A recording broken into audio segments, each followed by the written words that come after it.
እነዚህን እንደመመገብ ምን የሚያስደስት ነገር አለ? በየሰዓቱ ነው ምግቡ ላይ ሙቅ ውሃ ማደርግላቸው ድርቅ ነው የሚለው ባንዴ። እኔ እነዚህን ወፎች መመገብ ሁል ጊዜ ስራዬ ነው። ዛሬ ደግሞ ለእናንተ ስራ ልሰጣችሁ ነው። በዚህ በስኖ ሰዓት ለእርግቦች ለወፎች ምግብ ማግኘት በጣም አስቸጋሪ ስለሆነ እባካችሁን ከልጆች የሚተራርፍ ምግብ አይጠፋምና ትራሽ ከምናደርገው እናንተም እንድታስቧቸው ለማሳሰብ ነው የመጣሁት። እንግዲህ አሞራ ቀላቢ አምላክ የሚባለው ለዛ ነው። እባካችሁን ተባብረን እነዚህን እርግቦች እንመግብ እላለሁኝ። ይዋቸው እንዴት እንደሚያምሩ።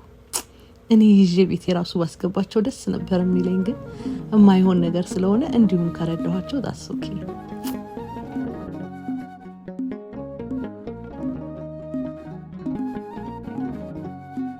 ክበር ባለኝ ነገር ክበር ባለኝ ነገር የለም ከኔ መለው ሁሉ ካንተ ነው።